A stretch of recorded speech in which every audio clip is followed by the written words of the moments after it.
Shalom, and welcome to Qol Elohim.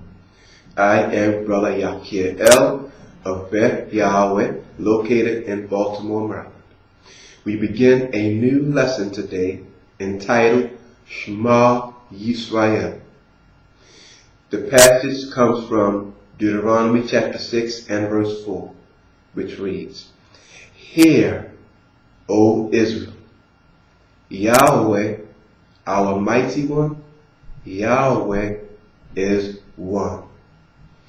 The passage we're going to begin with today comes from a letter written to the assembly in Ephesus by Brother Shaul. Ephesians chapter 4, beginning at verse 1.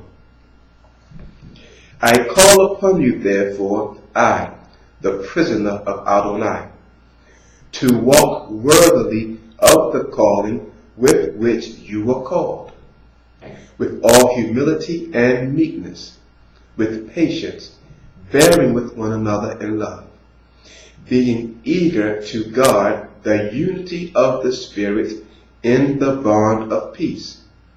The remaining verses basically form the outline for the remaining lessons. Verse 4, "One body and one spirit, as you also were called in one expectation of your calling. One master, one belief, one immersion, one mighty one and Father of all, who is above all and through all and in you all." Now the word teaches this: by two or three shall a matter be established. It also teaches that we should prove all things and hold fast to that which is good. Now my question to the Bible believers: do you see unity such as expressed by Brother Shaul in our opening passage among Bible believers today? Think about it as we go through the lessons. The next passage we're going to take a look at comes from Exodus chapter 12 and verse 49, which reads, "There is Achat Torah, one statute, for the native born and for the stranger who sojourns among you."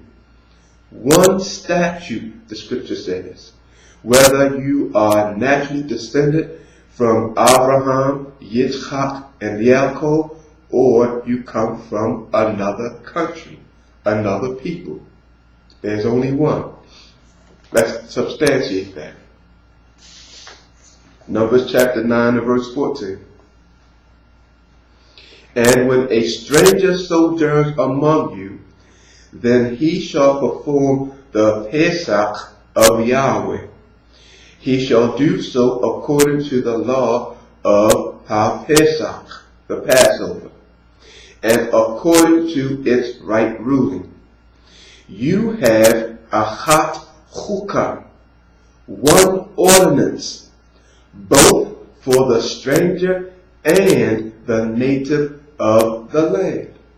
So here we see two examples where it speaks of one statute, one ordinance, being for the native born as well as the foreigner. Let's continue. Numbers chapter 15, beginning at verse 15. "Achat Chukah, one ordinance, is for you of the assembly and for the stranger who sojourns with you, a law forever throughout your generations. As you are, so is the stranger before Yahweh." Now that last clause, I want to read that again. As you are is a reference to Yisrael. So is the stranger before Yahweh. In other words, he does not see foreigners any different than he sees the native of the land. Verse 16. "Achat Torah u'mishpat echad, one statute and unified judgment is for you and for the stranger who sojourns with you. Staying in Numbers chapter 15, let's move down to verse 29. For him who does whatever by mistake, there is achat Torah, one statute, both for him who is native among the children of Yisrael and for the stranger who sojourns in their midst. Question to my Bible believers. Is your life governed by the one statute, by the one ordinance, by the one judgment that we read about in the scriptures? The last passage we're going to look at today comes from 1 Corinthians chapter 1 verse 10, another letter written by Brother Shaul. Now I exhort you, brothers, through the name of Adonai Yahushua Mashiach, that you all say the same thing. Bible believers, are we saying the same thing? And there be no divisions among you.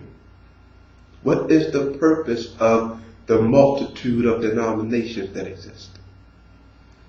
But you be united in the same mind. Do we have the same mind? And in the same judgment. Do we have the same judgment? He that has an ear, let him hear the word of the Most High. I am Brother Yakiel of Beth Yahweh, located in Baltimore, Maryland, bidding all of you shalom.